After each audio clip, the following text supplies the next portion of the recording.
ग्राम सेवा कार्यक्रम जो है फाउंडेशन का, ये महात्मा गांधी जी का ग्राम स्वराज जो फिलॉसफी है, विचारधारा है, उस पे आधारित है, जिसका ये है कि हर एक गांव अपने में ही एक डेमोक्रेटिक यूनिट होना चाहिए और इधर लोग अपना जो विकास का जिम्मेदारी खुद लेना चाहिए और इसी आधार पे जो डेवलपमेंटल इंटरवेंशन है कम्युनिटी पार्टिसिपेटरी मॉडल में इनको डिज़ाइन किया गया है। और सुविधा जो एनजीओ है उनके साथ सहयोग में पार्टनरशिप में ये कार्यक्रम चल रहा है। संजीवनी वैन जो ग्राम सेवा के तहत है, ये बार अपना हर जगहों में अलग अलग एक जगह निर्धारित है, रूटीन निर्धारित है, वहाँ हम कैंप रखते हैं। गांव वालों को पहले हम एक दिन पहले इसकी जानकारी दे देते हैं, जिससे लोग इकट्ठा होते और हेल्थ का लाभ उठाते हैं हेल्थ कैंप का। और उससे ये फ़ायदा है कि इन लोगों को जो भी गंभीर बीमारियां हैं, जैसे ब्लड प्रेशर है, शुगर है, गठिया है, रूमेटाइड आर्थराइटिस है, जॉन्डिस, इस समय सीजनली जो भी बीमारियां हैं उसके बारे में इनको जानकारियाँ हो जाती हैं और हम खुद दवाएँ भी अवेलेबल कराते हैं समय समय पर। पहले तो यहाँ हम राजकीय हॉस्पिटल जो बहुत दूर है, यहाँ से लगभग 5 किलोमीटर है, जाने वाले जाने में बहुत सबको दिक्कत हो रही है। जब से सालिहोत्री आई है तब से गांव में सुविधा बहुत आसान हो गई है। सब लोग के घर हम जाके टूर दवा करते हैं। सालिहोत्री जो एम्बुलेंस है सालिहोत्री गांव में जाके कैंप भी लगाती है, हेल्थ कैंप भी लगता है। ये 5 ग्राम से चल रही है, पिपरपाती, परसाव, बिटौरा, कौलपुरा और पनेसरा भूमि। ग्राम सेवा में जो सालिहोत्री चल रही है इसमें तो गाय भैंस का भी, बकरी का भी, कुत्ता का भी, भेड़ का भी, सबका यहाँ पे हेल्थ चेकअप फ्री में होता है। ग्राम सेवा से जब मुझे ग्राउंड मिल गया तो ये बच्चे अभी सोचते थे मैं इधर उधर घूमने से अच्छा मैं अपना जाके फिजिकल करूँ, जिससे मेरा जो बॉडी है वो मेंटेन हो। जो युवा वर्ग है उनको सेना में भर्ती होने के लिए, पुलिस में भर्ती होने के लिए, अर्धसैनिक सैनिक बल में भर्ती होने के लिए तथा और पार्टिसिपेट करने के लिए उनको मैं प्रोत्साहित कर रहा हूँ। हमारे पास में जो लड़कियाँ आती हैं उनको मैं इतना परिपक्व कर दे रहा हूँ कि वो अपनी सुरक्षा खुद कर सकती हैं। जो जिला मुख्यालय है वहाँ से बच्चे जाते थे, साइकिल से जाते थे, क्योंकि इनके पास में कोई ऐसा साधन नहीं, गरीब क्षेत्र के बच्चे हैं, उनके पास में कोई ऐसा साधन नहीं जाता था। यहाँ से 15 किलोमीटर जाने के बाद में वो वहाँ से जाते थे, फिर वापस शाम को आते थे।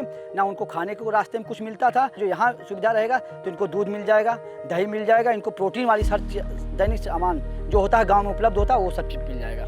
बच्चों के लिए समस्या थी रास्ते से गुजरना, पशुओं के लिए समस्याएं थी, औरतों के लिए सबसे बड़ी समस्याएं थी एकदम अंधेरे में आना जाना।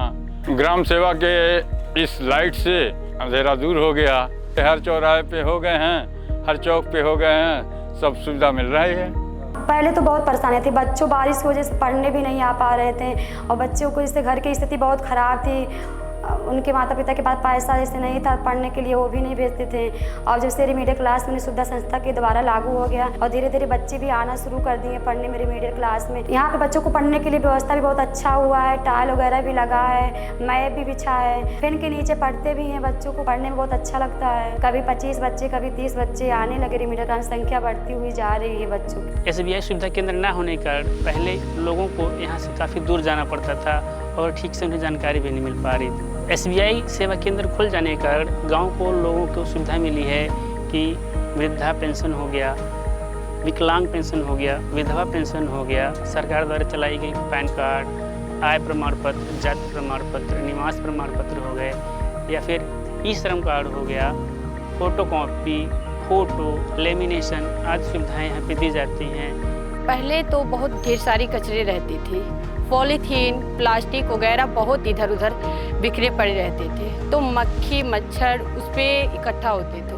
बच्चे हों या बुजुर्ग हों या युवा हों, कोई भी हो, तो बीमारियां बढ़ जाती थी। ग्राम सेवा ने जब से ये गाड़ी दी कचरे वाली, तब से हमारे गांव के सभी लोग इस गाड़ी वाले कचरे को इकट्ठा करके सब लोग अपने घर से लेकर जाकर उस गाड़ी में डालते हैं, तो उसे हमारे गाँव की साफ सफाई भी हो रही है, बच्चे बीमार भी कम पड़ रहे हैं।